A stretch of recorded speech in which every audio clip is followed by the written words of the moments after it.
We're doing it. It's happening. It's happening. Let's see if I'll get it right this time. Go ahead. It'll be great. Hello and welcome to Way Back There, a podcast that talks about the ins and outs and the in-betweens of Lewis Black's favorite baseball organization, the Baltimore Orioles. My name is Vince Androni. I'm Connor Mulville! And we have 10 big games to fly through in this series, in this episode, so we got a lot of work to do. But really quickly, I was listening to Lewis Black's newest stand-up, and in the first 10 minutes, he talks about how he's exactly it's bullshit, bullshit, and he said that he was an Orioles fan, like a legitimate Really? Orioles fan. Yeah, I mean, it was in passing. He was like, cheering for the Orioles to win the World Series is like cheering for this speaker to win the World Series, and I was like, I mean, you're not. That's not a wrong. joke. Like it's That's it's him, just how depressing it is. Yeah, that's him venting out his anxiety and stress towards everything here. So we're gonna start with the Red Sox series that happened at the end of April, that weekend at the end of April, and we're starting with Game 1, which was kind of a stinker. We had Kyle Bradish making his Major League debut against Rich Hill, who I think just turned 76 the day before this game. Rich over the hill.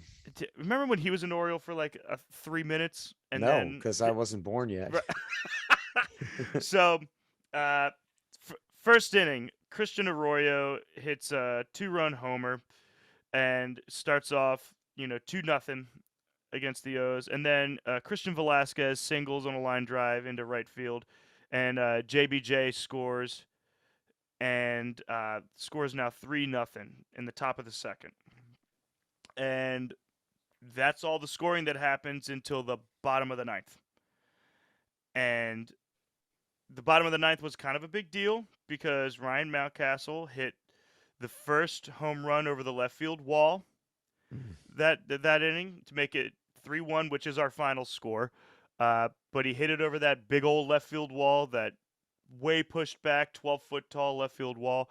And apparently the measurement was he hit it like 430 feet, and it ended just 3 rows deep into that section. That is wild. Like, man. You need to get a hold of something to get out of the park, man. And so, kind of a lame game as far as score goes and everything. But Bradish had a pretty good series. He had a pretty good game in this. He went 6 innings, which on your major league debut to go 6 innings, which I thought was remarkable.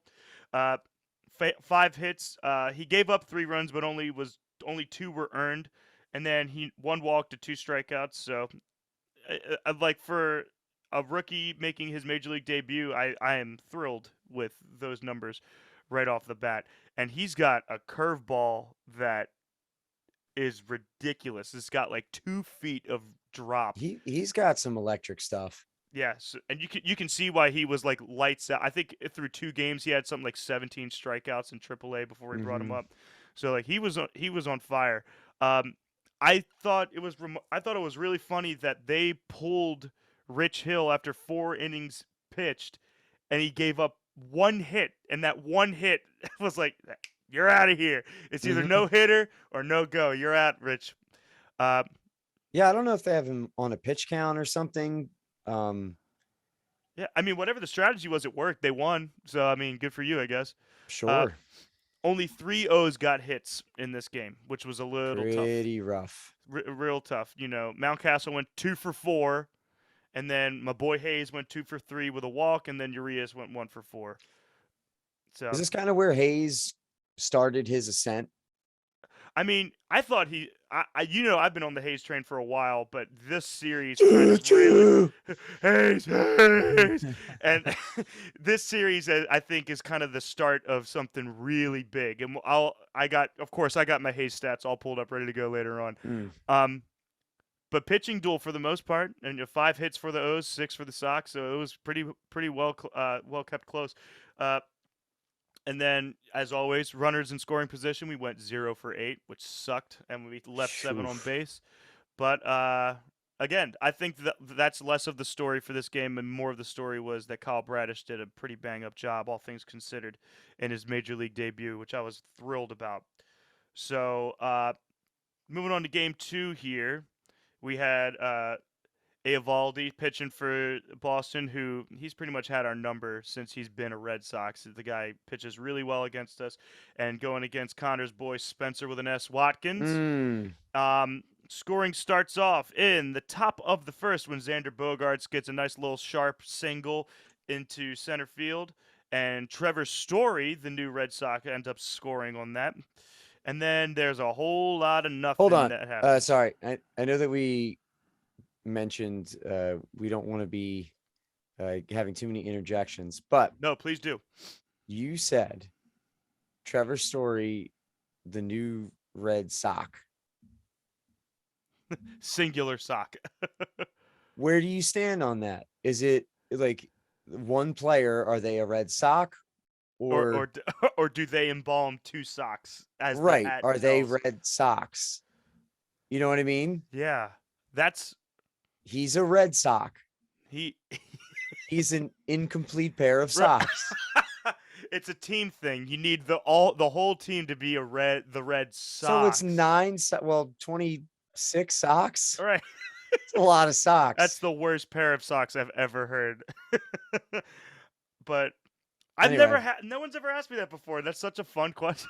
Is it singular or We're gonna have to keep track of that. yes, because we're gonna talk about them a lot this year because it's the Red Sox. Unfortunately, because they 'Cause they stink. stink on ice. So Spencer with an S. Watkins ends up going for a little while, not giving up a whole lot. And then in the bottom of the 8th, Anthony Santander hits a nice little single to score Cedric Mullins. And then in the bottom of the 10th, Ooh. this went into extras. And in the bottom of the 10th, where is it? Jorge Mateo ends up scoring on a throwing error by the closing pitcher Hirokazu Sawamura, and it was I a was really wondering how you really- were going to pronounce his name. yeah. And you got it. Yeah, and I'm not gonna lie, the fear of God right before I read that name, I was like, "Oh my God, that's right!" I forgot." You could tell. You could tell because you said their relief pitcher. Yeah. But yeah, Jorge Mateo scores. No surprise there because he's the fastest man in the American League East, and yeah, so O's end up winning 2-1, and there's a really nice play to get Devers out at first in the third, where a really nice, real nice fielding throughout in this game, and then Hayes had a great play out in left field, Mhm. getting a nice diving play to get Bogarts out on a line drive, and then I I put a Rough Ned thing in here. I said, "How Oh, bad boy. is dumbass Rough Ned to kick a ground ball in the middle of goddamn left field?" That was his one fielding error he gets like one per game, and He does. He gets it out of the way. he kicked the ball into the middle of left field, and he plays second base, and he kicked it into left field. I was just, oh God, that was the worst. And We'll then talk about some Rough Ned. yeah, I won't waste too much. But dude, Eovaldi was on fire this game. 7 innings Yeah. pitched of 3 hit ball and 8 strikeouts. It's not as much of the story at the moment, but there is nothing like facing, at least for the first couple weeks of the season, there's nothing like facing this Orioles lineup to really get your game going. right. You're getting 4 or 5 innings of no hit baseball. Yep. Yeah. Pretty much. Also, I'm looking at the video of the walk-off error, and it's hilarious. It's a bad throwing error. It's a really bad. He just airmails at 700 miles an hour over top. As hard as he can. It's almost like there is someone right above the third baseman, Yeah, and that's who he's throwing, he was throwing to. to the angel on his shoulders. Yeah, it was Right. It was so Oh, hard, and like he- the guy didn't even jump. He was just like, "There's no way I'm catching that I ball." cannot stop watching it. It was so good. And Anyway. Oh, it's one of the best replays from the whole damn game. Um, Watkins did. I mean, he went 4 2/3, but only gave up 1 run, one walk, and 3 strikeouts. So I mean, he did all we needed him to do. Because pulled pork comes in, pitches 5 1/3 of 2 hit baseball and 3 strikeouts. I mean, they were Ugh. this whole weekend they were really really dominant. And then 1 for 6 with runners in scoring position and another 7 left on base. So kind of but I mean, losing 3-1 and then winning 2-1. What else can you expect? And I'm sure if I dug any, like looking at the Red Sox side of things, they were 1 for 8 with runners in scoring position this game and 10 left on base. So I mean, You we know were why? both. Because the Red Sox are dog They're shit. they're so bad. Like the Orioles are doing their thing. They're doing the Orioles thing, and everybody knew they were going to be bad. The Red Sox are really bad right now. I heard on the radio yesterday that they have 9 blown saves this year. Mm-hmm. Like, and It's that's the rough. difference from them being like 5 games over 500 and 9 games under 5. It's nuts.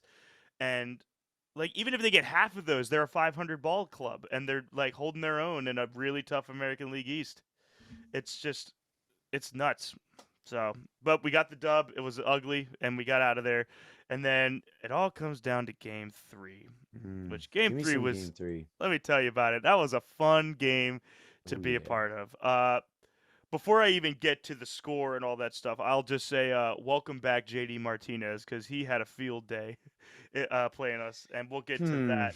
We'll get to that in a moment. But coming into May, the 1st of May, we got Pivetta going against our very own Jordan Lyles, who did a pretty good job through this entire game. And we'll get to the more specifics of that in a moment. But the scoring plays starting up in the top of the 5th. So we had a lot of nothing going on for a little while there. But in the top of the 5th, we get a sac fly from Franchy Cordero.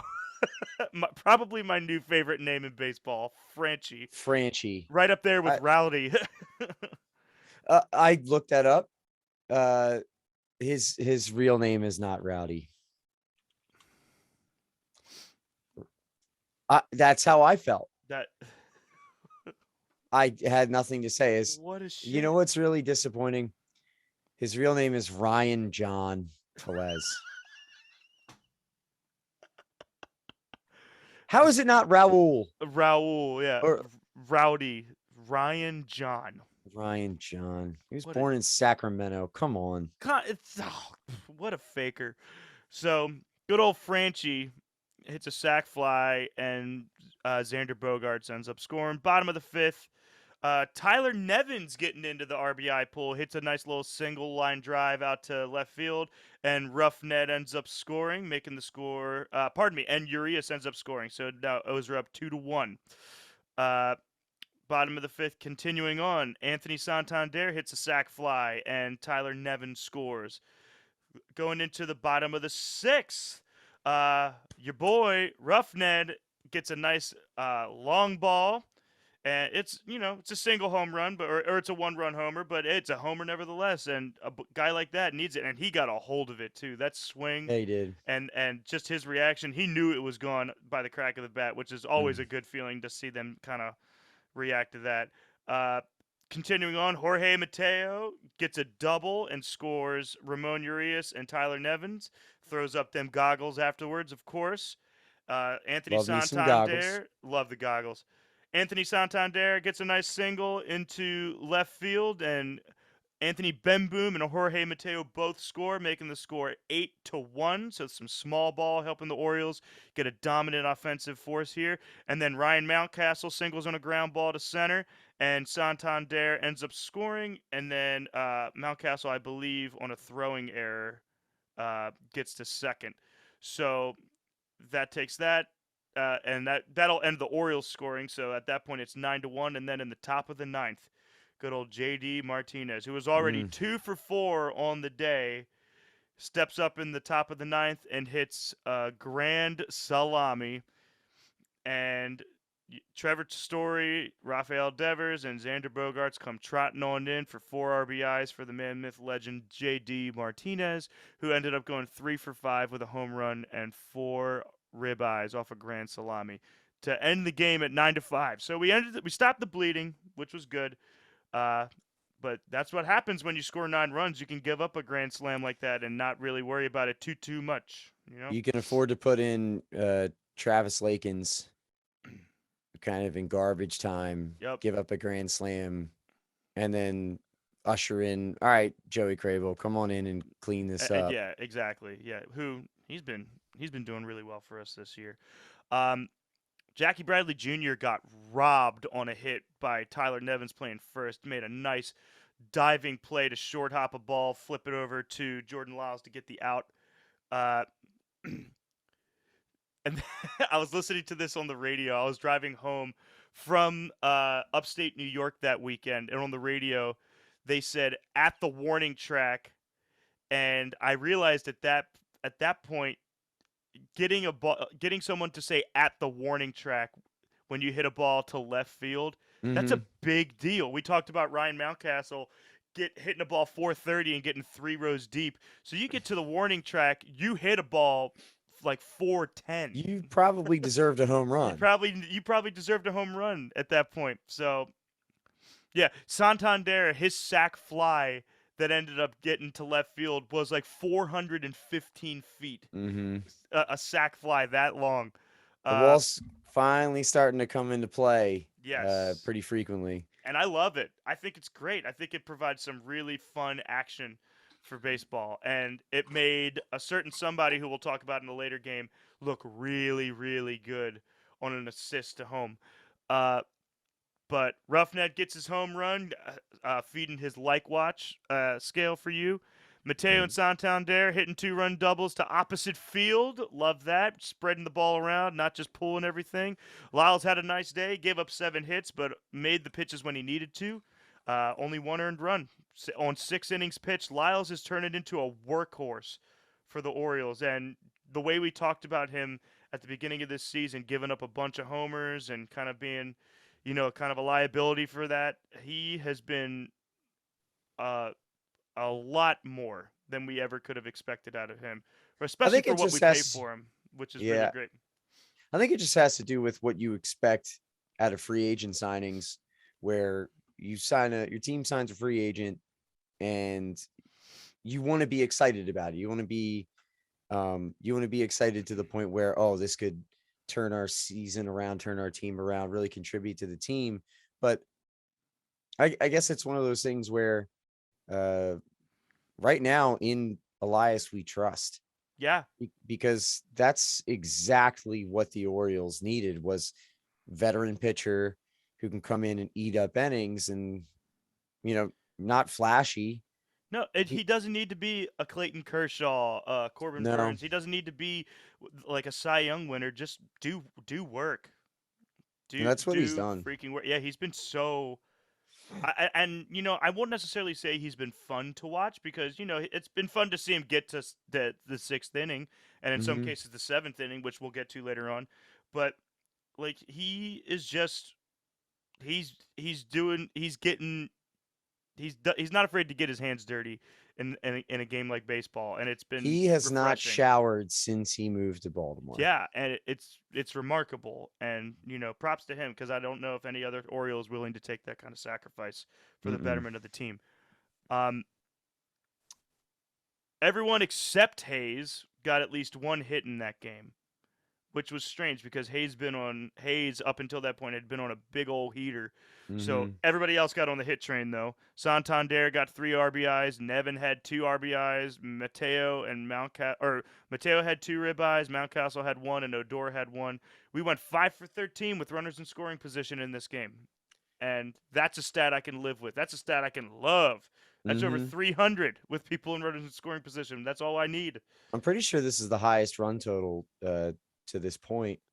9 runs. I think that is the highest that we've scored so far this year. So, overall for the Red Sox series, great series for the pitchers. Outside of Lakin's grand slam that he gave up, and Bradish giving up an early 3-run lead in his first game as an Orioles, we had some really solid stuff from our starters and the pulled pork.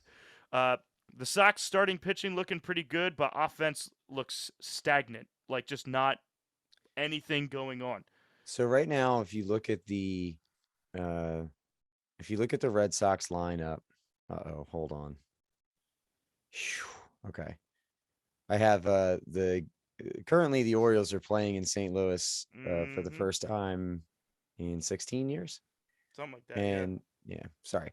But if you look at the Red Sox lineup, to this point, during this game, and really it's the same thing now.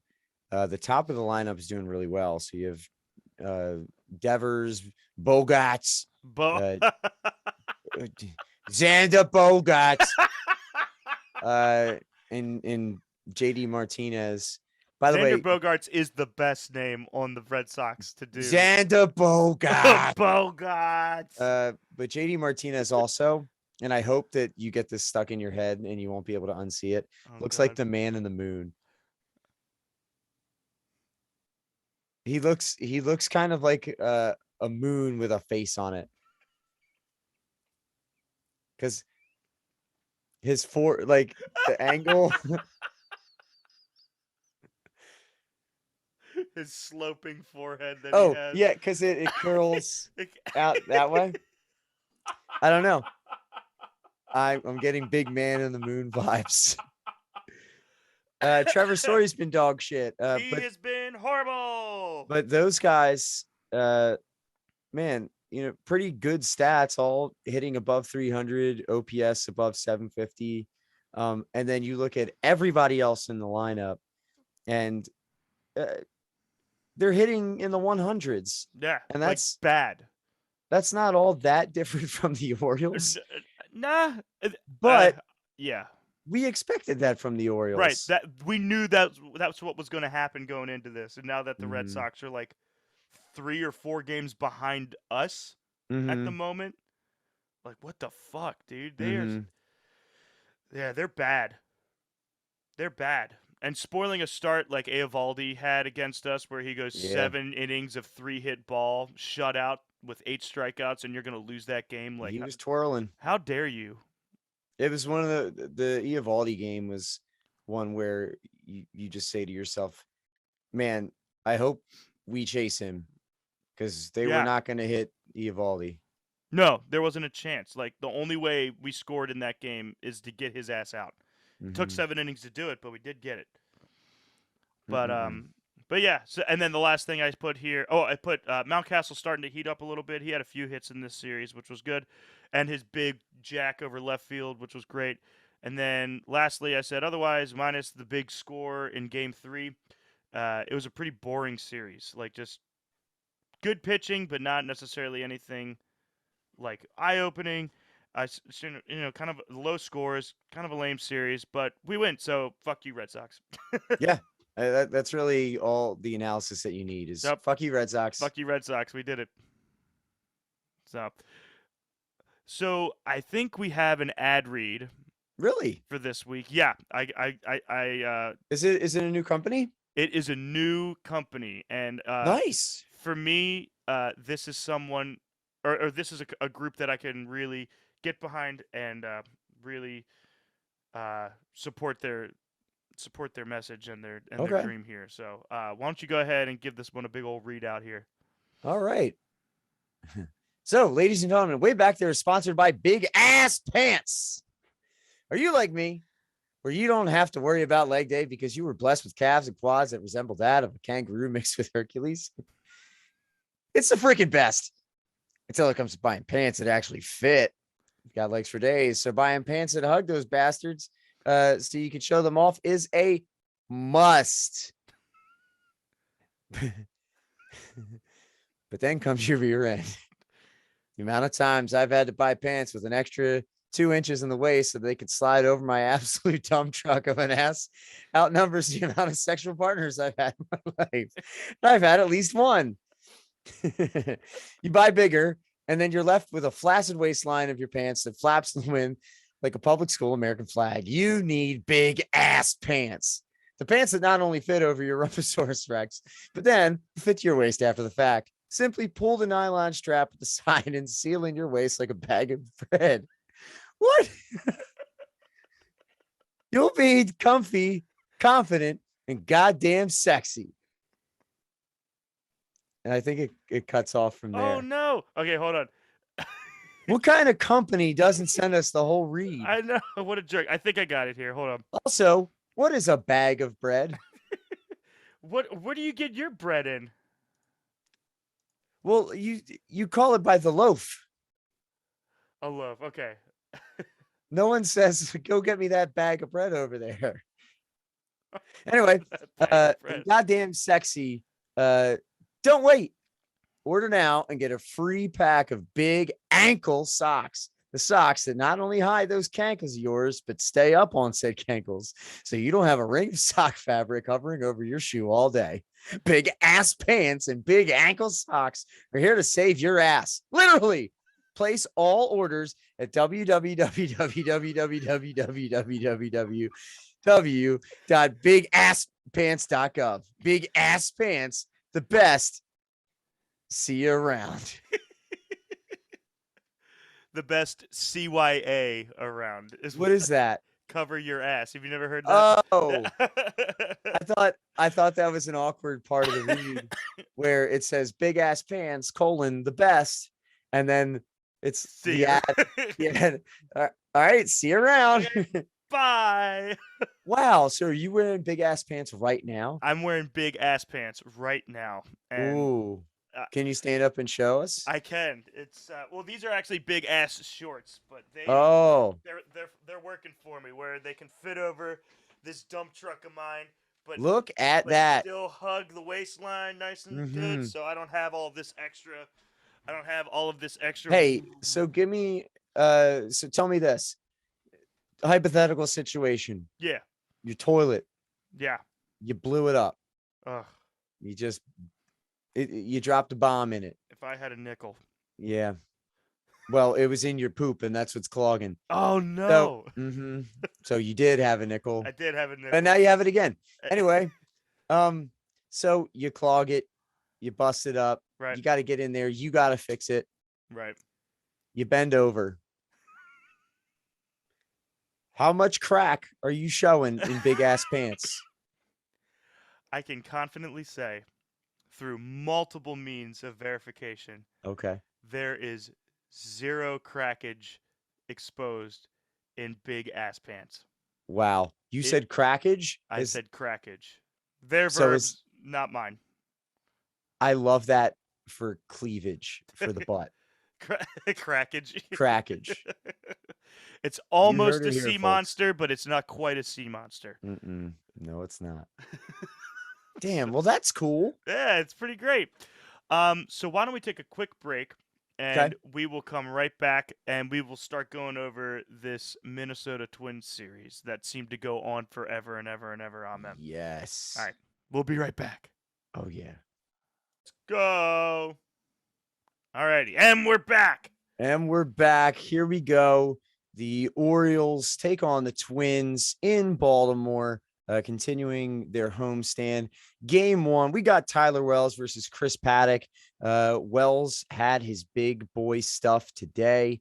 Let me pull this out. Wells had his big boy stuff today. Okay. He cruises until the fifth when Ryan Jefferson Starship singles home Trevor Larnach to make it 1-0 Twins. And then Rough Ned said, "Forgive me, Father, for I have sinned." And he earns a shot at the Love Watch with the first triple that can be attributed to the Frankenwall in left field. Woo! The Frankenwall. The Frankenwall. Yep. That is officially what it is. Add that to the list of shit we call things now. Yep, because the wall to me looks like a little kid looked at the design, the blueprint of Camden Yards, and just says like, "Take that out," and then just push it back. Well, what do we do, little kid? And he says like, just take it out. And they say, "Just there," and he says, "Just there," so we don't smooth it out. He says, "No." So rough Ned, he takes advantage. And then Ramon Urias, who, by the way, every time I say Ramon Urias's name, I hear in my head, Ramon Urias. as if it's an expletive. Hey, Ramon Urias. That I don't know why. It's got a Sopranos kind of sound to it. Yeah, like kind of up your ass. Yeah. I think I might call him up your ass from now on. Up your ass. We got Rough Head and Up Your Yeah. Ass. Done. Up your ass, sack fly. It's a sack fly. Brings home Rough Ned, ties it up at 1. So the bullpen continues to pitch well, but I think we are starting to see some cracks from some of the early inning guys. Bautista, spoiler alert, even if he closes it out tonight, he's been looking a little wild, kind of losing command in some of his outings. Brian Baker, I'm also seeing a little bit less confident in him. And an example is our former out of our league love interest, Carlos Correa, singles, scores Byron Buxton, makes it 2-1. And that's where things kind of stay. So in game 1, Chris Paddock picks up the win. Baker takes the loss, his first loss of the year. And I want to know how you pronounce his name. Jahan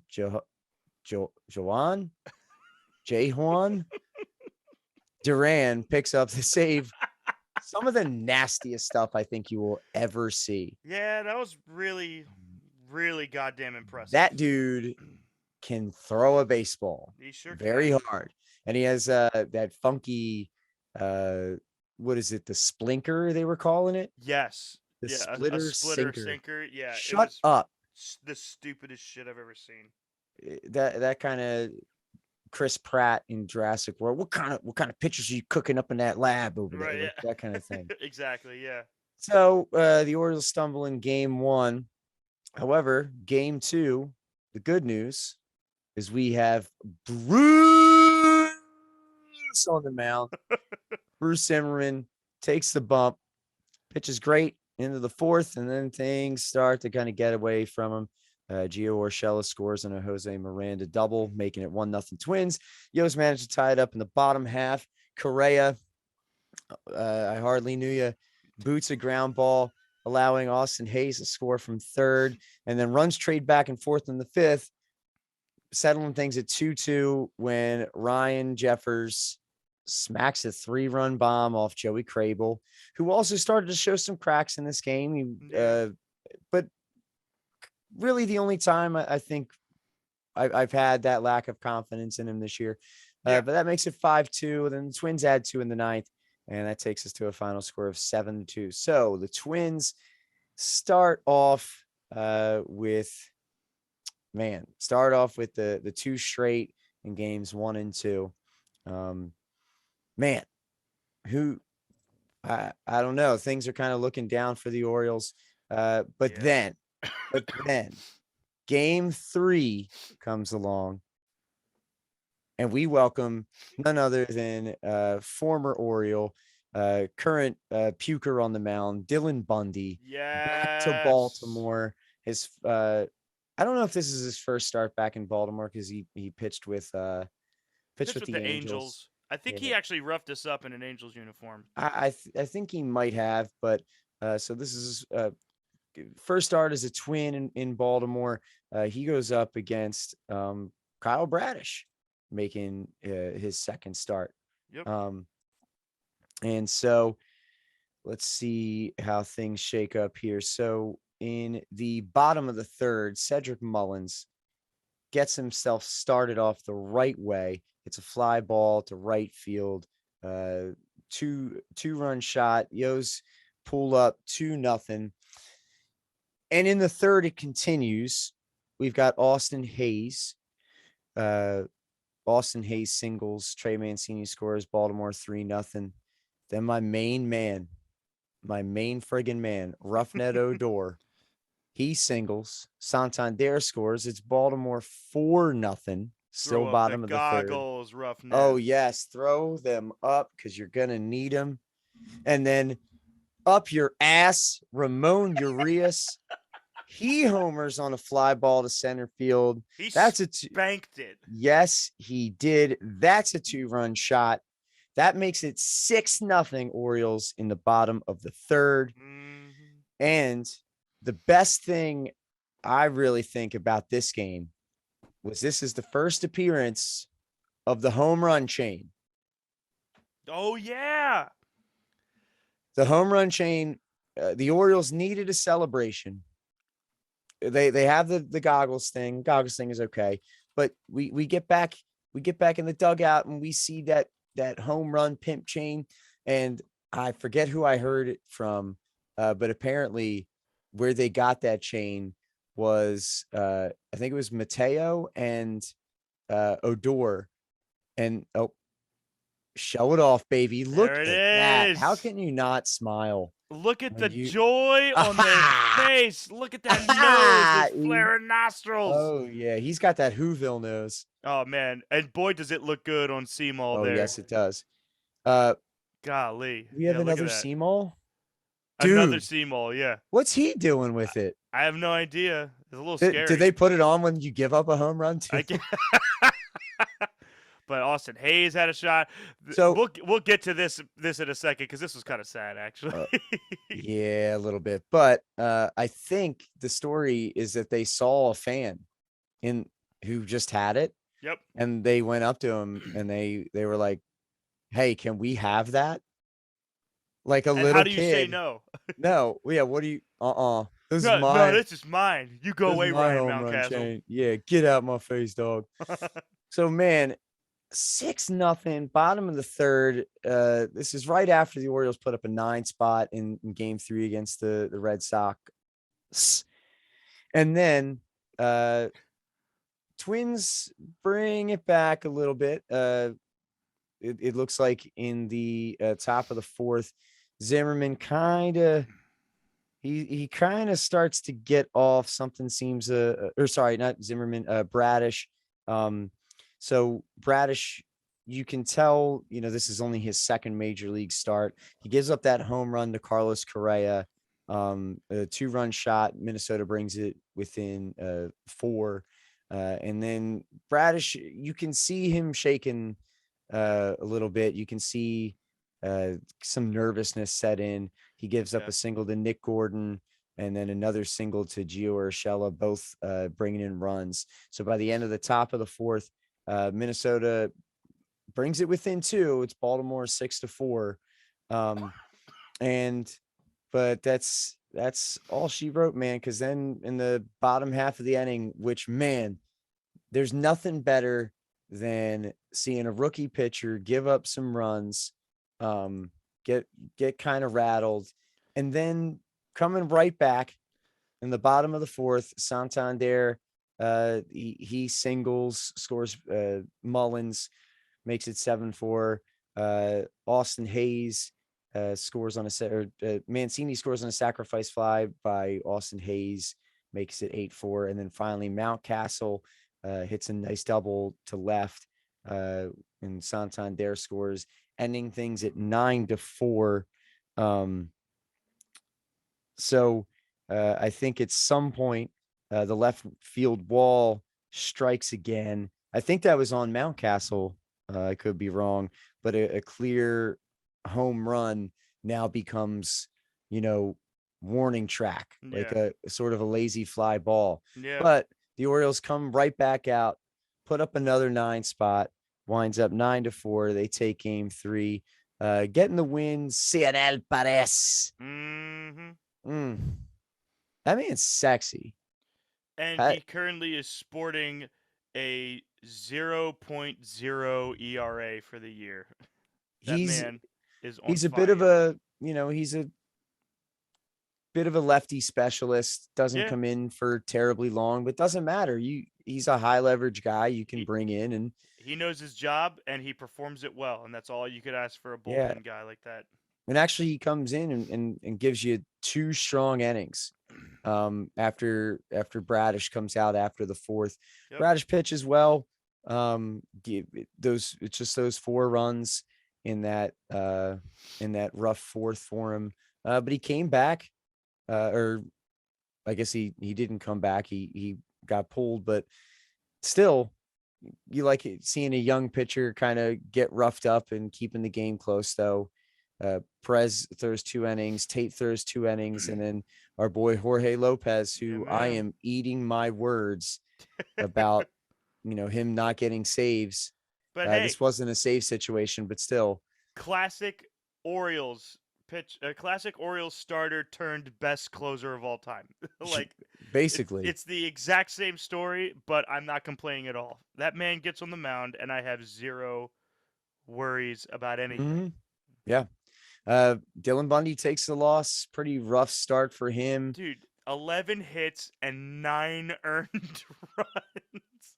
Yeah, That's it's almost as bad as Chris Ellis pitching oh man, he 0.0 didn't innings. get an out. He couldn't record an out.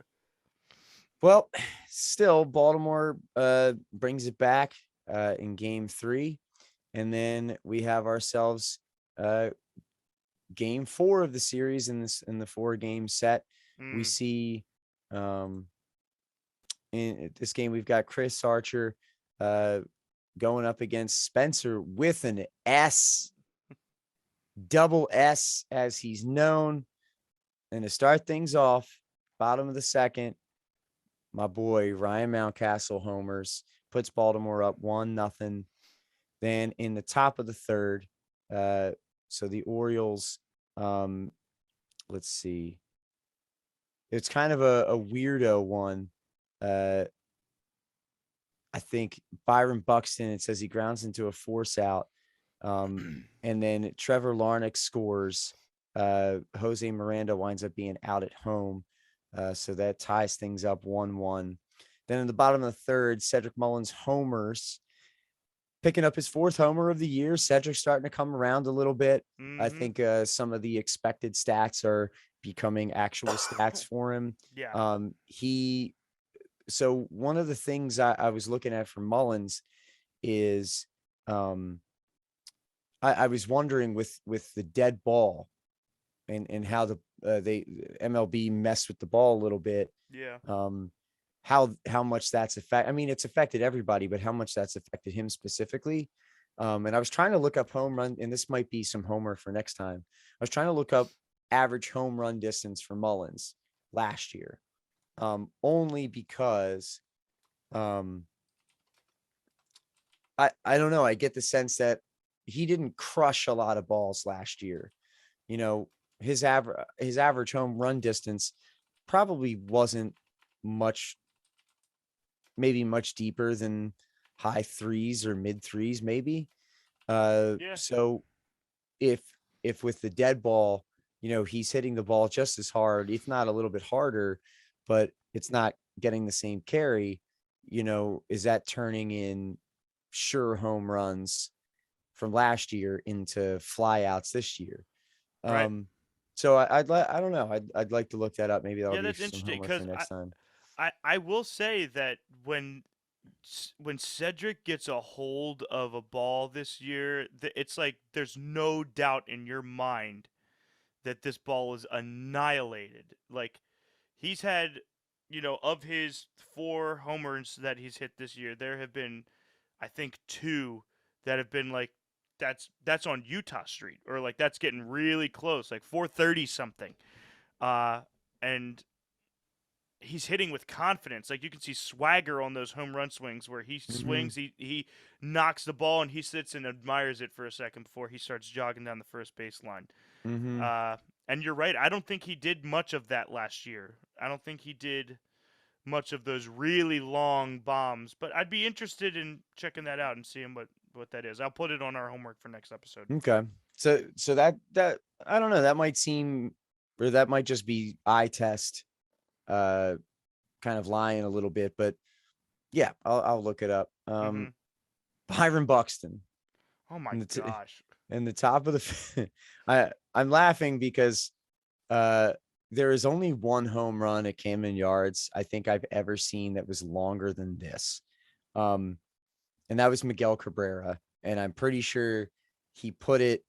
I'm pretty sure he put it over the second bullpen. Byron Buxton's was not far away. Uh, Yeah. right on the corner of the Frankenwall.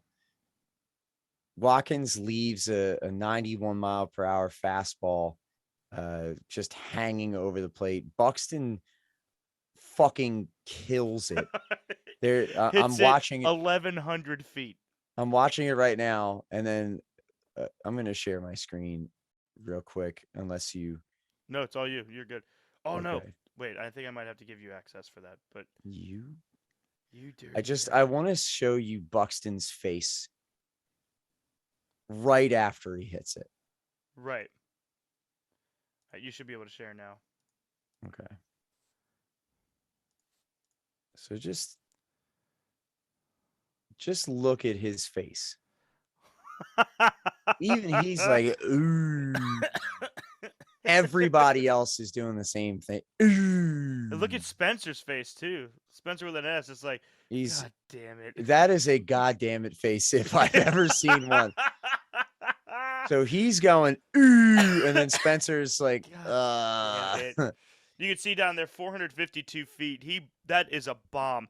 Yeah, the only other home run that I can think of that was longer than that, at some point, Mark Reynolds hit one to the second deck in left field. And that's the one where I was like, I didn't know that you could hit up there. And okay, that makes a lot of sense, I there it guess. is. Yeah, because, I mean, Mark Reynolds was good for 1,100 strikeouts and about 40 home runs a year. So, the good stuff. So Buxton brought the good stuff there. That was a bomb. Baseball's fun. Baseball's really fun.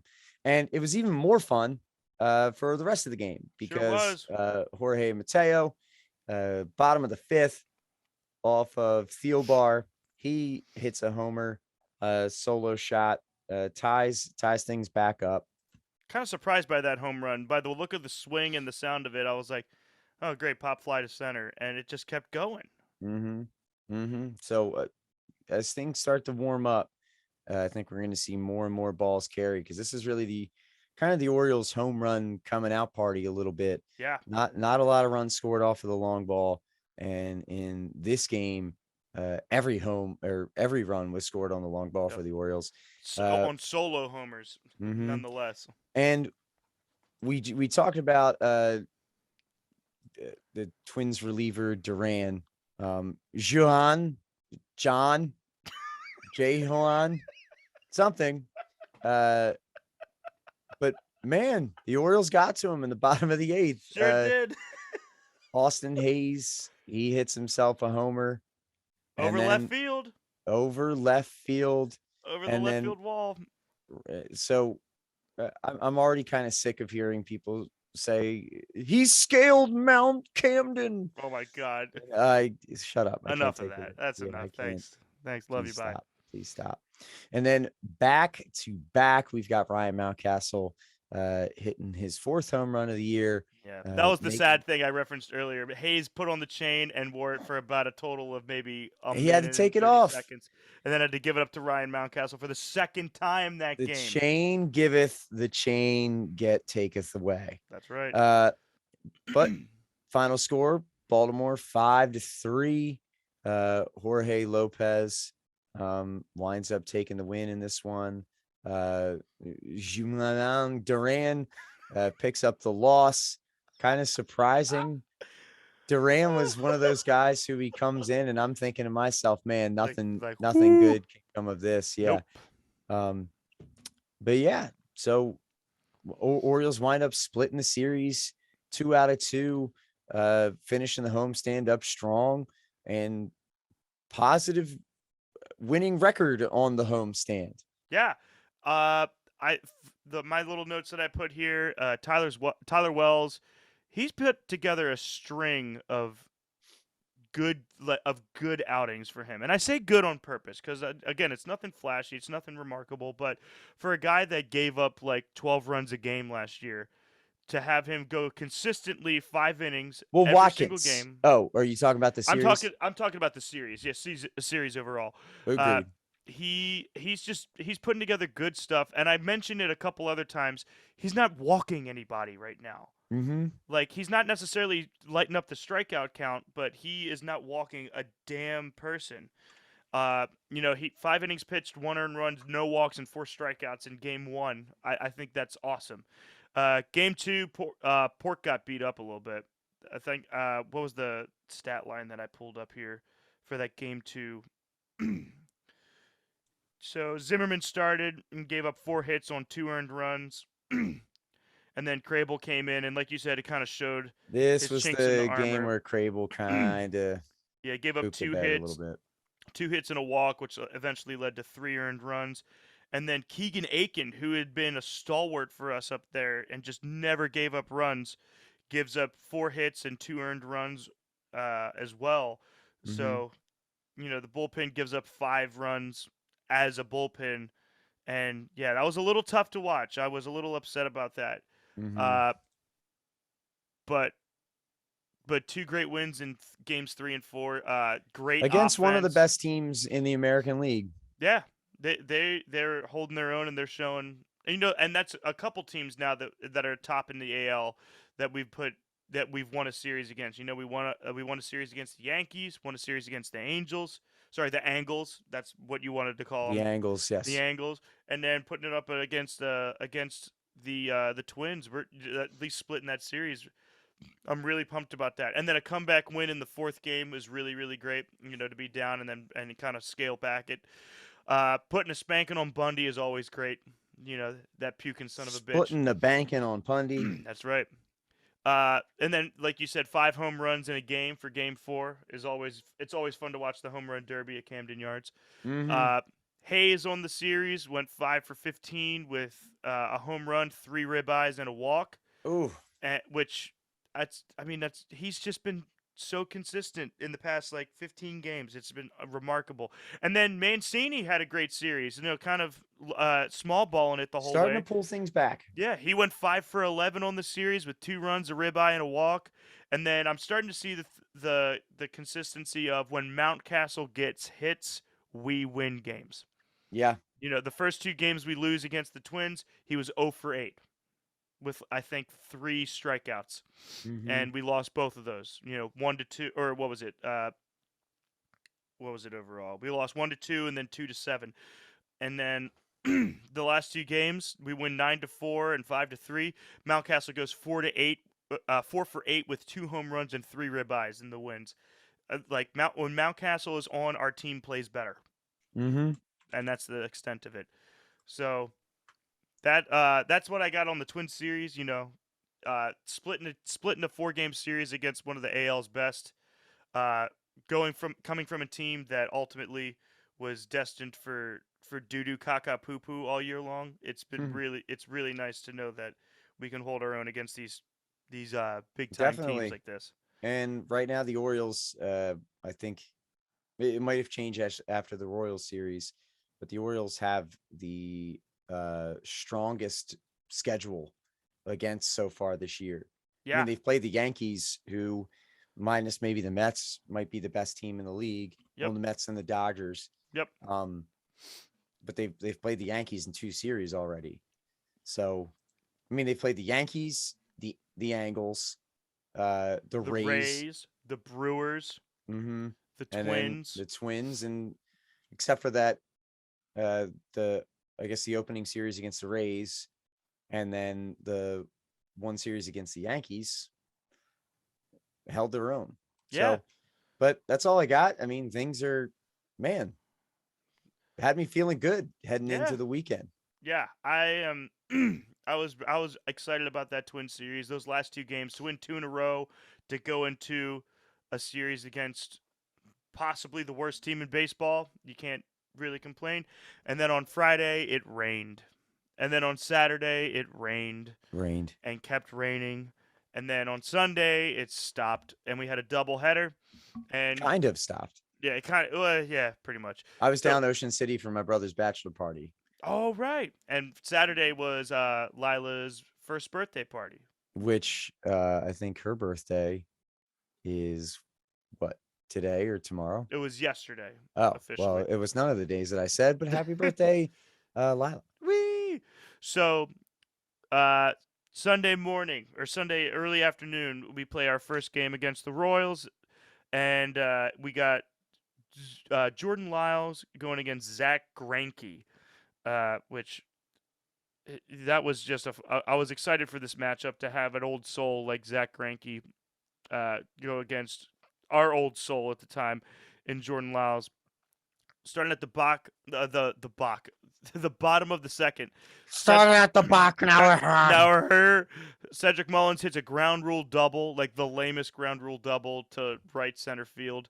But then a mother made Mhm. a great one hand grab to catch it and then give it to her kid. So yeah, I see, wish she would have spiked it on her kid's head. yeah, take that, you bastard. Happy Mother's Day, you piece of shit. So ground rule double hit, and Jorge Mateo scores. Top of the third, Edward Olivares singles into center field, and Kyle Isbell scores. Top of the fifth, so it scores 1-1 at the end of the third. Going into the top of the fifth, we got a fielder's choice, and Nick Lopez reaches on that fielder's choice, and Bobby Witt Jr. ends up scoring on that 2-1. Kansas City. Andrew Ben's Nintendo has a sac fly to left field, and Kyle Isbell scores on that, which takes us to 3-1 Kansas City. Following that, we have in the bottom of the fifth, what was thought to be a home run ends up just being a double. Mountcastle doubles on a sharp fly ball to left, and Austin Hayes scores, so we bring it back 3-2. And then your boy, he's been putting in work, man. Rough Ned gets a nice little double on a fly ball to left. The And, needles tilt into love. Yeah, man. And Austin Hayes and Ryan Mountcastle both score.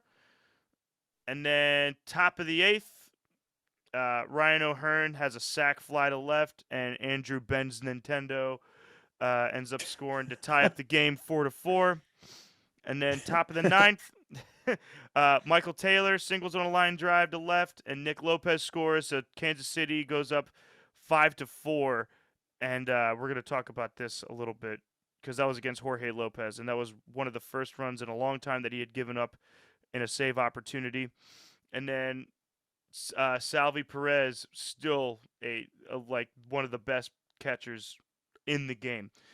Singles on a ground ball to right, and Michael Taylor scores, and that seals the game at 6-4. So kind of a rough loss for the O's. You kind of want them to win a game like that against a team like that, but yeah, some things about this game. Jordan Lyles had a great day on the mound. 7 1/3 innings pitched, and I can't remember an Orioles pitcher that went that deep into a game in a really long time. 2 earned runs, and he had 5 strikeouts just 1 walk. They both did great.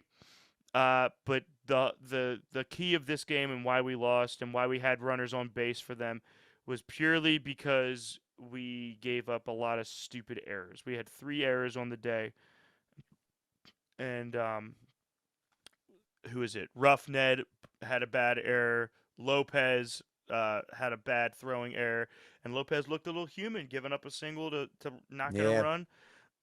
Greinke had a really weird day. He gives up 10 hits in 5 2/3 innings, but only 2 earned runs. So he made the pitches when he needed to.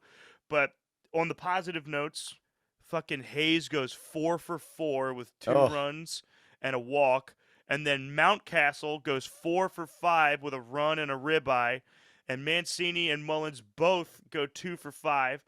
And then I said Odor did his thing. He, big hit to clear the bases and then ruin it with an E the very next inning.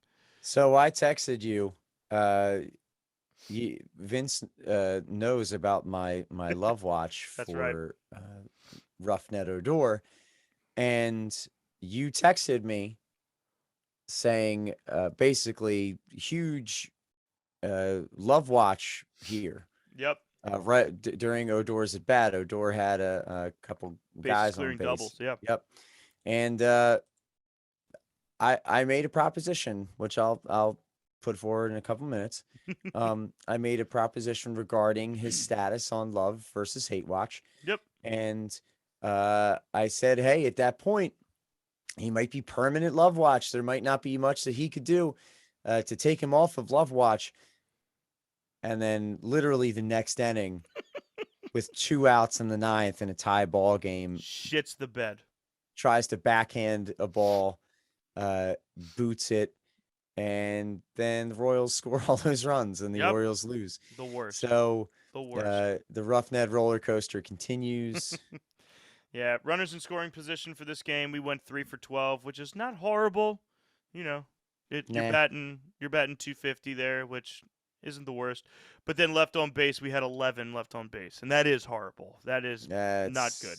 Yeah, it's pretty rough. And I said the last thing I put up for this game is that we should have won this game. Absolutely. We should have won this game. So yeah. We have 5 minutes left in this Zoom call. Do you want to call it, or you want to go game 2 real quick? Nah, let's steamroll both of these All right. real quick. All right, cool. So game 2, we've got Zimmerman pitching again, taking the mound. Zimmerman goes up against hold on one second. Daniel Lynch. Pretty good game from the Orioles side of things. Bottom of the first, the Orioles get it started off real quick. Pass ball. Cedric Mullins scores. Baltimore up 1-0.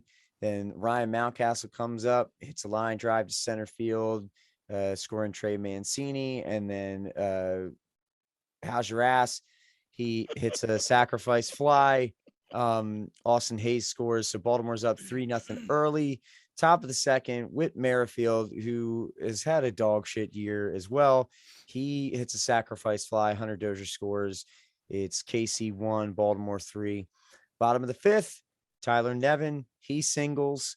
Ramon Urias scores. So it's Baltimore 4-1. And then in the top of the sixth, to finish out the scoring, Hunter Dozier, he hits a sharp ground ball to the left, scoring Salvador Perez. And that takes us to our final score. Baltimore 4, Kansas City 2. I just hit my chair and I dipped real low. I'm gonna I have saw to come that. That was back really up. cute. Yeah. About So bottom line, Zimmerman comes out with his second win of the year. His ERA stays at 2.67. Gives up 2 runs, both earned. Only gives up 5 hits, got 5 strikeouts. Love seeing him pitch. Keegan Aiken comes in with a strong 2 innings, and Dylan Tate gets a save number 1 of the year. Good for him. Daniel Lynch takes the loss, and that puts at that point the Orioles in their 11th win. Yeah.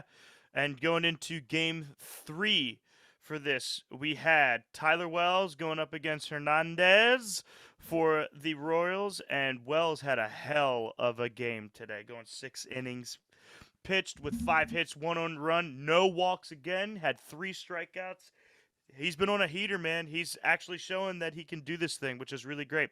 Top of the first, Ryan O'Hearn singles on a sharp ground ball to right, and Bobby Witt Jr. scores, and that is the only offense that you're going to see from the Royals this whole game. After that, bottom of the fifth, Jorge Matingo. Jesus Christ.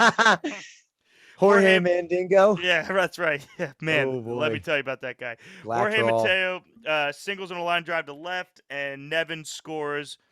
And then we have a stolen base. Oh, Leads to Anthony Bemboom scoring. Jorge Mateo steals his 9th stolen base of the year so far. it's pretty crazy. And yeah, he's been on fire on the base path. And Anthony Bemboom scores.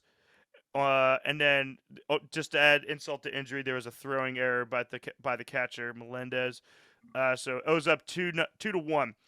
Trey Mancini gets a single and a sharp line drive out to center, and Jorge Mateo ends up scoring. So that's 3-1 O's. A wild pitch happens in the bottom of the fifth as well, scoring Trey Mancini and moving up the runners. Baltimore leads it 4-1. And then the last thing that happens in the 5th inning, which will end all of our scoring, Ryan Mountcastle hits a single on a line drive to left. And Anthony Santander and Austin Hayes both score, making the final score for this game 6-1. Great outing, like I said, for Tyler Wells. He did a great job. Pulled Pork ends up dominating the last 3 innings of Pulled Pork. one hit ball, 4 strikeouts. Hayes 2 for 3 again. Mancini 3 for 4 again, doing his thing. 1 run and 1 RBI. Small ball rules the day, which is really cool to see this small ball, this kind of scrappy baseball that we're doing here. It's a And I nice got combination, man. It's a nice combination of small ball and then games where the home run takes over. Yep. And before the minute runs up here, runners in scoring position, we go 3 for 8, and we only leave 6 on base. So, hell of a way to end a series that we should have swept, but we'll cry about it later. And yeah, so that'll wrap up the Royals series right here. And I'm gonna go ahead and stop this, and I'll open up another one in just a sec. Okay? Yeah. Cool. Fun. I'm excited. All right. So, the Royal Series probably should have swept it, but it's okay. It's a series win, and that's all that matters. Yeah.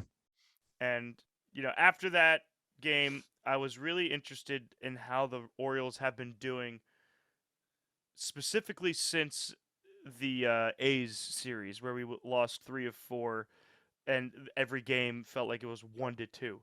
And I was really interested to see how the Orioles have improved through that. So, the Orioles' offense through the end of the A's series, so the first 13 games of the season, we go 4-9 as a club. We average 2.2 runs per game. Mm. We got a batting average of 207, an on-base percentage of 298, and a slugging percentage of 285. I had to do like a triple check on that because Oh my gosh. usually the 3/ the numbers get bigger as you go along, like small, medium, large numbers. So I was like 207, 298, 285. Am I getting this out of order? Am I Mhm. like I had to like reconsider life choices, but no, we were just that bad at slugging at that point. OPS at 583. We scored a grand total through 13 games. We scored 28 runs and 4 home runs. So like abysmal offense, really bad offense. And then since the A's series, so a total of 16 games, so slightly larger sample size, we go 8-8 as a club, which compared to 4-9 is a vast improvement. And 3 of those games that we lost, we scored 5 runs, 6 runs, and 8 runs as a team. Mm-hmm. So despite losing, our offense was still performing well. We're averaging in these last 16 games as a club, we're averaging 4.6 runs a game. We're averaging a team batting average of 255, an on-base percentage of 319, a slugging percentage of 395, OPS of 714, 74 total runs scored, and 14 home runs through 16 games. We have, I think, very clearly turned a corner on offense, and it's really encouraging.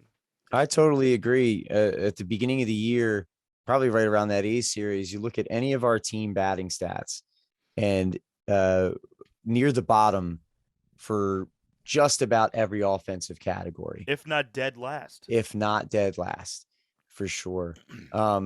So right now, still, struggling to score runs. League average is 111. The Orioles stand at 102, but not bottom of the league, not even bottom 5 in the American League. What's cool, we are top 5 in the American League in hits, 226. So they're hitting the ball. They're getting men on base, and also leading the American League by far with the most left on base, 223. So naturally, absolutely. So that's the disconnect between the runs and the hits there.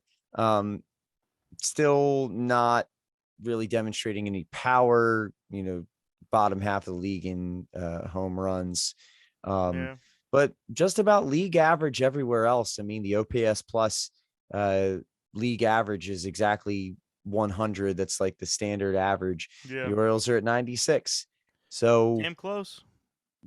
just about league average right now, kind of, and climbing out of a cellar of cellars, like the Yeah. basement to your basement. Right. So then, of course, I can't look up the offensive stats and not acknowledge the pitching stats. So those first few games, despite losing a bunch, we thought that our pitching was doing really well. So through those first 13 games, all of these stats come from Fangraphs, by the way. Fangraphs did me some good work this week.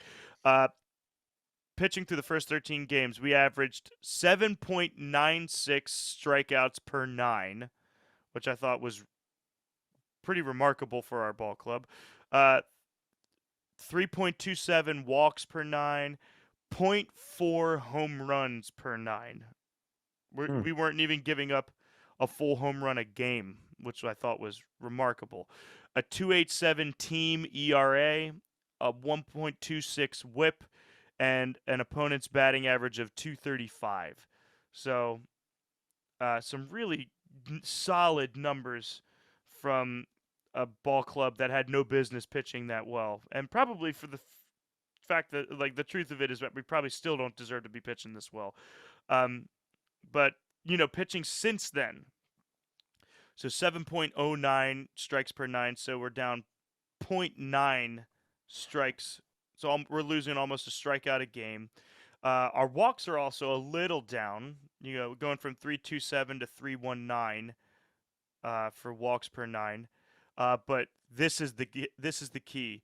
First 13 games, we're giving up 0.4 home runs per 9.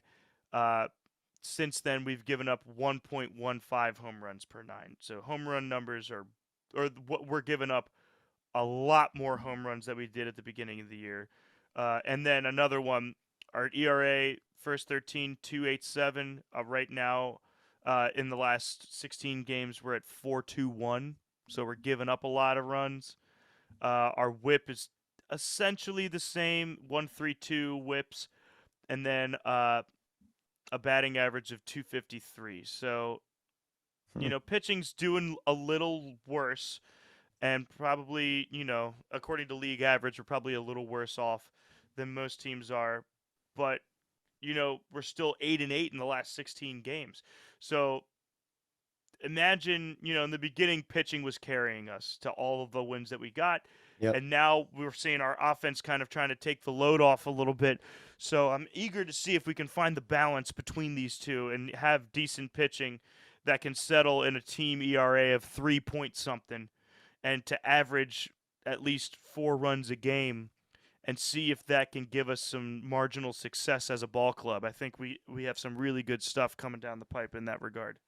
Absolutely. With the pitching, it's a good point. Obviously it's going to regress from what we were getting early on in the year.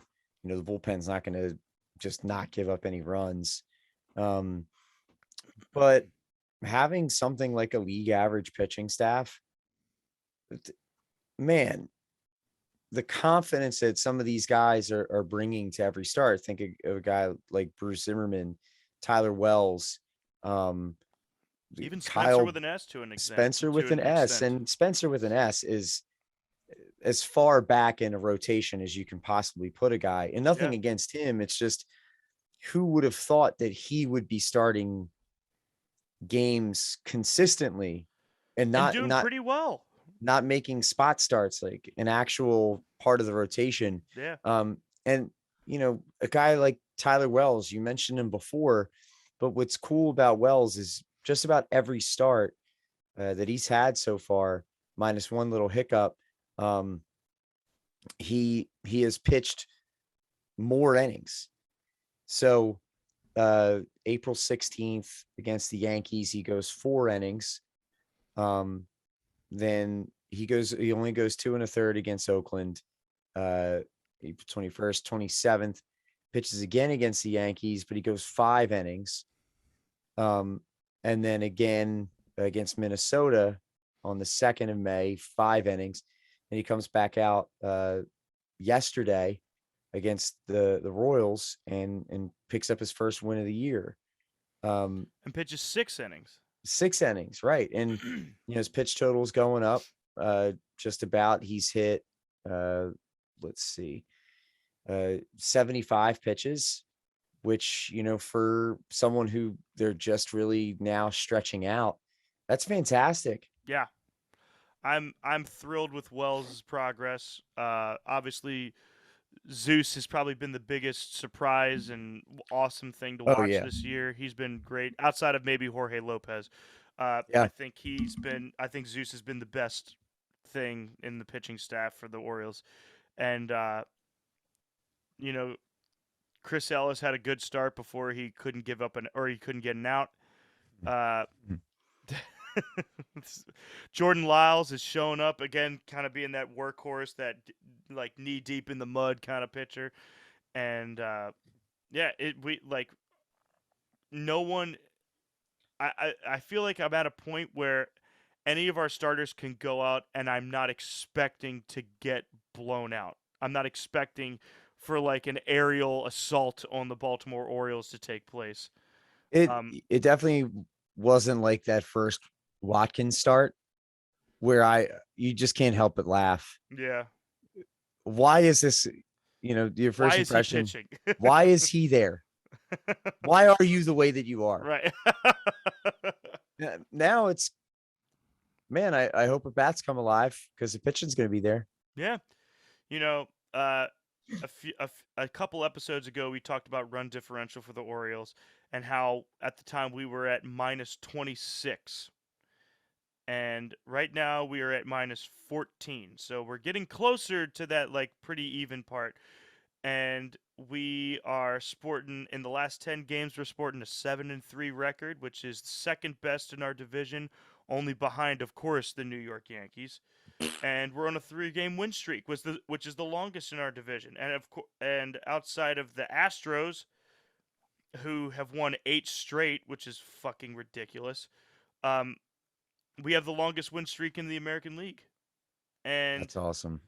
yeah, like we're on a hot streak right now as a team, which is really, really, really exciting to watch. So, to go back to the run differential, the run differential factors into a predicted record, so the Pythagorean wins and losses. It's my favorite theorem. Mm-hmm. That's the end of the podcast. That's right. It's No. been real.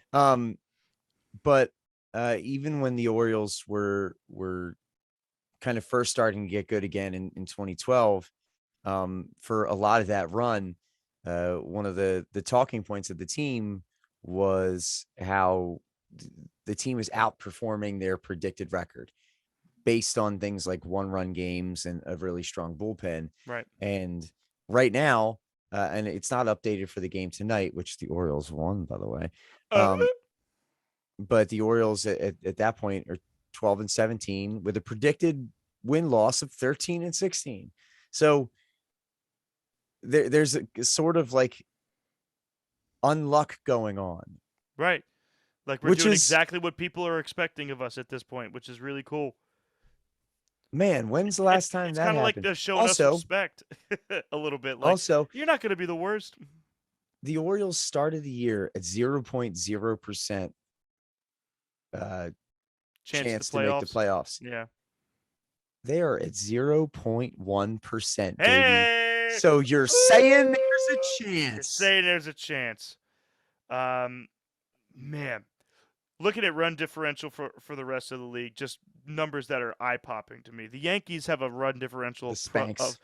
they have a run differential of plus 50. The right now. Yankees are, and it pains me to say this, really good. They're really good.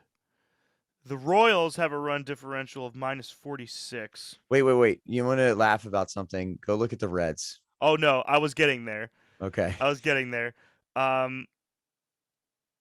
The Giants at one point were at plus 44. They're at plus 27. So they're kind of starting to even out. However, the Dodgers, probably the best team in baseball right now, maybe outside of the Mets, but even still, I think the Dodgers are the best team in baseball, sporting a run differential of plus 80 at the moment.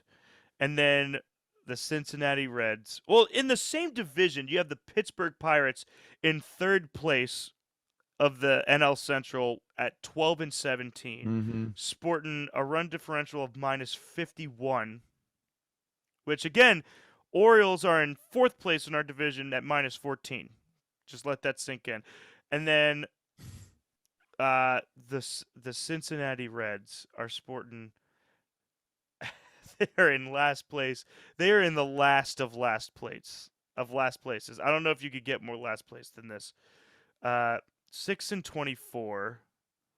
Their winning percentage is lower than Chris Owings' batting average as an Oriole right now, and their run differential is -75.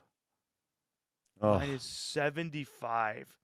You know what? I can't even talk trash though because we were right there 2 years ago, 3 years ago as a ball club. Like, what the fuck is happening with us right now? You know? yeah.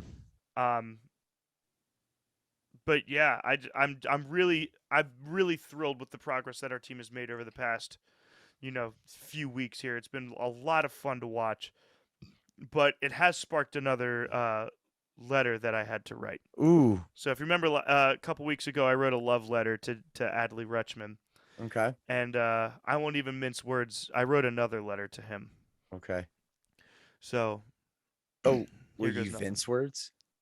I won't. I will mince words. I'm not gonna mince words though. Okay. I'll mince garlic, but I won't mince garlic. Mm. All right, here we go. Mm. Dear Adley, I hope this letter finds you well in your recovery.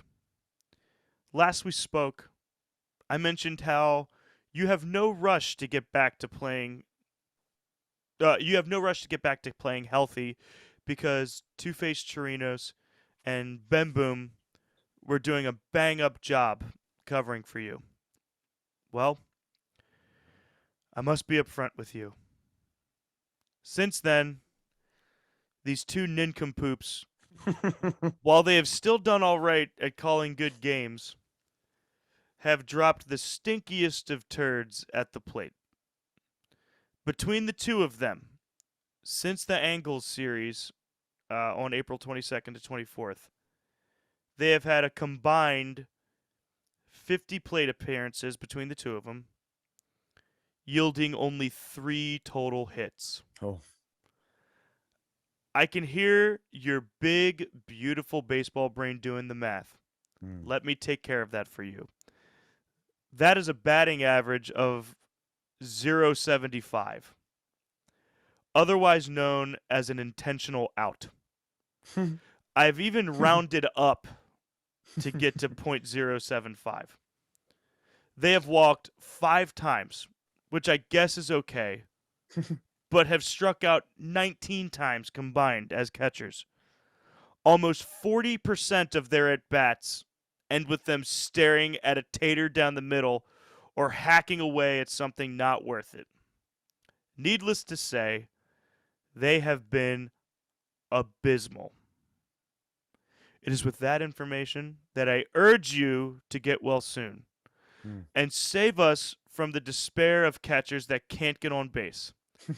In a lineup with C-Mall, R-Mount, T-Man, A-San, and A-Hayes heating up the way that they have been, Chirinos is turning into Chirino, and Ben Boom is turning into Ben Poo. Please hurry to me. I need you. Pressuringly, Cousin Vinny. Hey, real quick, applause for Chirinos. Chirino. Did you call him Bempoo? Dude, Chirinos has 1 hit in his last Dude, 28. Chirinos. Chirinos has Ro- 1 hit. Robinson Chirinos, doesn't he? He has the best Baltimore name. He does. He's got a good one. Oh, But he's got the Robinson worst Chirinos. He's got the worst Baltimore Orioles average. He's in the past 16 games, he is hitting .038. That is worse Damn. than Wheels himself, dog. He That's a is caliber so... of bullet. He's so bad. Yeah. Well, Like, when you get rid of half a guy's face, that's true. I never it's thought about tough. it that way. Man, what a beautiful letter.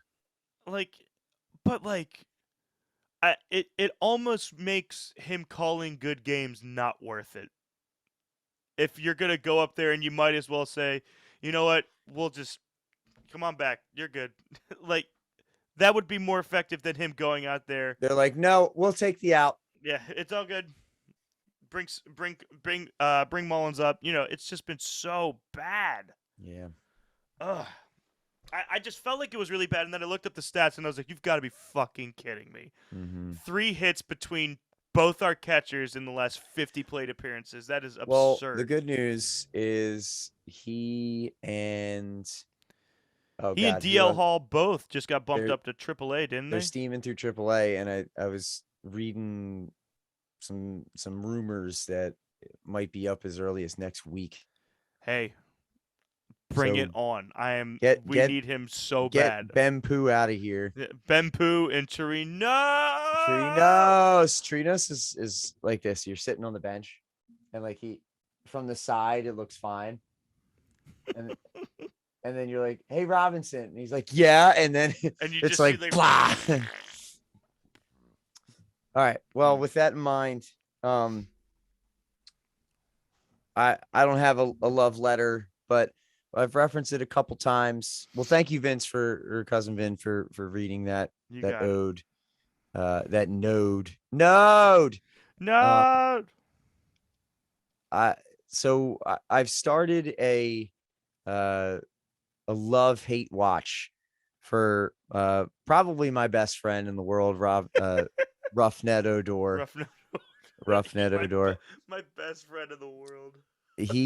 I want to be friends with him because he's kind of like your friend who just keeps fucking up, Yep.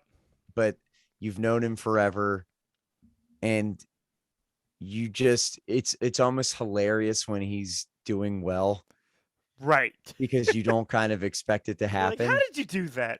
Right. Look at you go, Ruff. But we've joked about Roughnet, and it's beginning of the year. It was kind of what is he doing? Why is he here?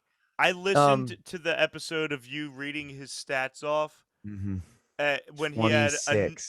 a negative 0.4 WAR and an OPS plus of 26, and I laughed just as hard now as I did when you told me that, and Because I wasn't I expecting it. didn't know that before I looked that up. 26. That's bad. It was so bad. But recently, he starting to come around a little bit. Yeah. He had a decent stretch of hitting, especially after that first home run. I think he had it against Boston. But I texted you. We talked about earlier. I think about a permanent love watch, and then he comes right back and boots that ball, and not exactly on love watch, bumping down to like watch, maybe even close to dislike watch. Yeah. So I have a proposal, and this is completely arbitrary. There is no metric or standard that I'm going off of here. Rough Ned is currently teetering on the edge of love watch. And here's my proposal. If Rough Ned manages to stay in love watch or like watch, if he manages, I guess it, and I'm just coming up with this now, love watch, like watch, dislike watch, hate watch. If Rough Ned can manage to stay in like or love watch territory until the All-Star break, I will buy a Rough Ned Odor Orioles jersey, and it would be the first Orioles jersey I would have ever owned. Oh my god! I'm putting that right now. That is what will happen. You got to do it, man. I'm almost tempted to like keep him on there so Oh, I can buy a just to hilarious just Rough to Net buy it. Odor jersey. Dude, imagine in 10 years when you go to the game and he's not on the I Orioles know. anymore and walking in a Rough Net Odor jersey. And people are like, who the hell even is that? And you're like, dude, the greatest Oriole to ever wear the bird. It's like all those people who are going to an Oriole game and haven't been for 15 years. Right. So they throw on their Felix PA t-shirt jersey and somehow don't. Here comes a Brad Bergeson jersey Right. coming in. There's a lot of those. All right. So to wrap this up, uh, why don't we do a quick team of the month so far? Um, we don't have to go too much into it. Yep. But I got some so basic stats for every player that I picked up here. okay. So, I'm going entirely off feel sure. and hunch. We have just about played a month's worth of baseball games now. And another totally arbitrary thing kind of award here. At the end of each game of months or maybe even milestone quarter of the way through the season, halfway through the season, blah, blah, blah. We'll select a team of the month and we're only going to be selecting 3 players. We'll select 1 position player, 1 starting pitcher, and 1 relief pitcher as our representatives. So how about we do this? I will pick my position player or no. How about you pick your position player Okay. first? You tell it first. I'll tell the starting pitcher first, and then you tell the reliever first. Great. Love it. So position player. I feel like everybody who has listened to at least one episode of this podcast knows exactly who I'm going to pick. Mhm. And this man deserves it better than anybody else. It's Austin Hayes. Austin Hayes has been the best position player on our team all year long so far. He's got a 327 batting average. He's got an OPS of 903, which for the Orioles is absolutely bonkers. 3 home runs, 12 RBIs, 12 walks, 0 errors, and a perfect 1,000 fielding percentage for left field and right field. He has been on absolute fire. Both at like in the field and at the plate. We neglected to talk about this play, and it's a sin. During the Twins series, he pulled a Yenis Cespedes and caught a ball off the wall in left field, like 400-foot dead left field in Camden Yards, and threw it on one hop to get a guy out at home plate against the Twins. And it was amazing. Absolutely amazing. On top of that, like I said, his recent stats have just been like out of this world. We said it in the first episode. If Austin Hayes can become anything reliable, we're going to be in a really good spot. And he has become the most reliable person on our team as far as at the plate, and then just a sturdy glove in outfield and arm in outfield. He has been absolutely remarkable. I am so thrilled at his progress, and I hope he can sustain this for as long as he can. Yep. You're going to get no arguments out of me. Hayes was my first pick too. Just for the sake of parity, I'm throwing Santander out there. He's got the second highest OPS on the team right now. He's hitting 772, which is respectable. Yeah.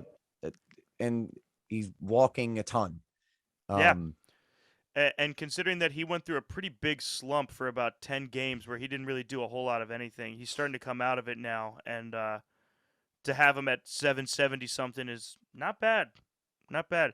The only other person that I was going to throw out there at this point, because he's been on the upswing big time, is Mullins. Agreed. I think he's been pulling himself out of that rut that he found himself in at the beginning of the year. But I mean, Austin Hayes wire to wire right now has just been the best. Absolutely agreed. The best. So Austin Hayes, your position player of the month. So I'm gonna throw you for a loop here. Okay. Starting pitcher. Yeah. I think there's an obvious choice. Yep. But I'm gonna go a different direction. I'm happy you did, because I went with the obvious choice. So obvious choice, Bruce Zimmerman. Yep. I'm going with Tyler Wells. Good for you. Good for you, and good for him. I am so impressed with Wells and how he's handled the beginning of this year. And man, I'm just the way that he's handled coming into the rotation, probably expected at best to be fourth, fifth starter, Yeah, and he's the third guy now and making every start, getting better every start. Um, just you can't ask for much more, especially him being a reliever. yeah. He, like you already kind of sang his praises, and I don't want to mull over the same stuff too much, but he has just, like you said, only gotten better. And to capitalize in a way, his most recent game against the Royals, where he goes 6 full innings of 1 run ball with, and again, it's no walks. He's not walking anybody. No one's getting a free pass. He's not hitting anybody. He's not walking anybody. He is like putting in work. And yeah, like I almost want to change from Bruce Zimmerman to Tyler Wells. I think you may have convinced me because he's done nothing but improve so far this year. Bruce has Mhm. been a little on the downslope. He hasn't given up more than 2 runs in a game Yeah. pretty much all season. Or I think at one point he gave up 3. But he's getting better at like I'm not Bruce is somebody that he's going to be around for a while. He's someone Mhm. that we're going to have months to give him this cuz he's going to be dynamite. Uh just to throw out some Bruce Zimmerman stats and so you can see why I picked him. 2.67 ERA. He's got a FIP of 252. He's averaging 8.9 Ks and 9. He's almost averaging 1 strikeout an inning. He's Mm. only given up 1 home run.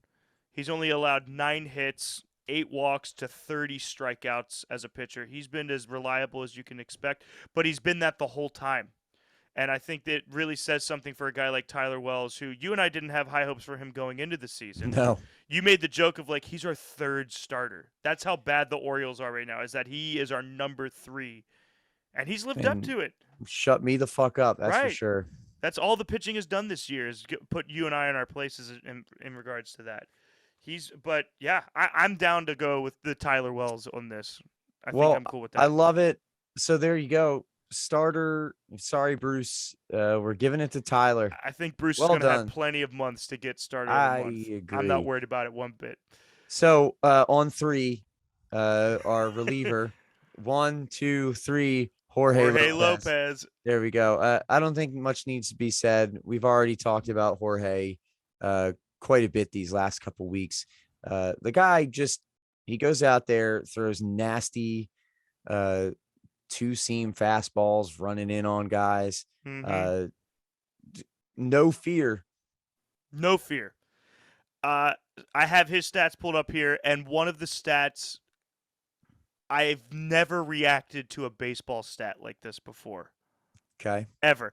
Granted, this is the first year where I've really been this into the numbers, and I wouldn't have it any other way. This is making baseball so much more enjoyable.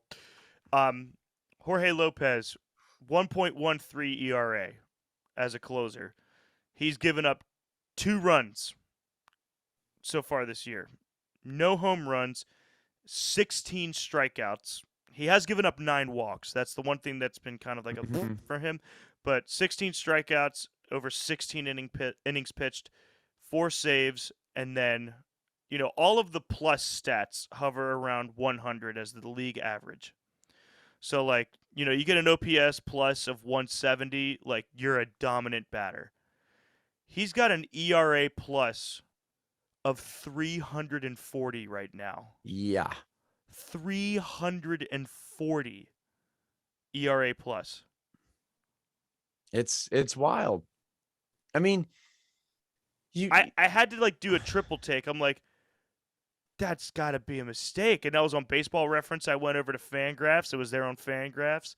I went over to Mhm. Baseball Savant. It was on Baseball Savant. I even Googled, like, what's a good ERA plus? And they're like, if you can get your ERA plus around like 180, 190, like, you're going to be saving a lot of games. And Jorge Lopez is at 340 Did you ask right Jeeves? now. I did not ask Jeeves. I You heard know he's he kind of a was. dick. Yeah, all right, hold on. Ask Jeeves real quick. Hey, Jeeves. Yeah. Hey, good to see you, man. I haven't been in a little bit. Yeah, come Uh, on, get on with it. Yeah. What is a good ERA plus rating in baseball? Hold on, let me look it up. Shut the fuck up. Got it. All right. Thanks, Jeeves. Appreciate it, bro. Yeah, fuck you. God. I would rather have Chris Cobblestone and Chris Cottonswab back than Now ever here's have- the search engine. Yeah. Here's the search engine. 340 ERA plus. Are you fucking kidding me? Man. That's just nuts. I like baseball. I like the Orioles. Yeah. I am having fun. I am having fun. At 13 and this is the happiest I'll ever be at 13 and 17. I think Oh yeah.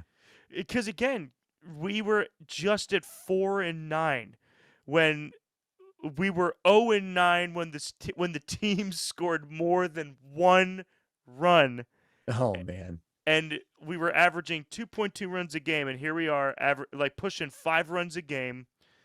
And our pitching, while it is kind of on the decline, it's still consistent enough to know that we're at least going to stay in the game. And our offense has shown that the pitchers don't have to worry as much. And 7-3 in the last 10. Our run differential's getting better. We're in a really good spot as a team right now. I'm really, really happy. And it's fun to watch. I don't want to miss a game. Yeah. Well, I think that's gonna do it for me. Yep. But baseball's fun. Baseball is fun. The The Orioles, are fun. We got a series against the Cardinals coming up for you guys, and then another series against the wait for it. It's coming. I can feel it coming in the air tonight. The Cardinals followed by we were Yankees playing- again. No, we got the Detroit Tigers Hmm. after that. And then we get a 4-game series against the Yankees. Let's go. Bring it on. Fuck you, Yankees. Oh my God, are you fucking serious? We got Cardinals for 3, we got the Tigers for 3, we got Yankees for 4, we got Rays for 3, and then we got the fucking Yankees again for 3. Bring it on, motherfuckers. We're gonna have out of the 18 games we're gonna play against the Yankees, we are playing 13 of them in the first month and a half of baseball. It's all right. What I'm the shit call- is all right. that? I'm calling it. We're Yeah? taking at least one sweep against the Yankees. Yeah? Man, Sure. I'm down with it. Our best shot is at home, and that's the 4-game homestand. Let's that we take have those again. 4 games. Let's fucking do it, dude. Let's have Bruce and Tyler Wells and Spencer with an S and Kyle Bradish come in and just light up that Yankees lineup. And then let's have our Dylan Tate, our Keegan Akins, our Joey Crabels, and oh my God, Bautista come in and absolutely annihilate them, shut them down, and then Jorge get 4 consecutive saves in a row. I Actually, love no, all these plans. No fucking saves. We're gonna beat them 100-1 every single game. It's gonna be great. Rough Ned is gonna hit 4 solo grand slams. He's just gonna run around. Well, anyway, this ridiculous prediction in this episode was brought to you by Big ass pants. Big Ass Pants. Brought to you by any department store retailer Yeah. or realtor. Or Get 'em from realtor, your yeah. realtor. Yep. All right. Well, it's been a pleasure. Cousin Vin. As always, Con Man, we will see you guys soon. All right. Peace.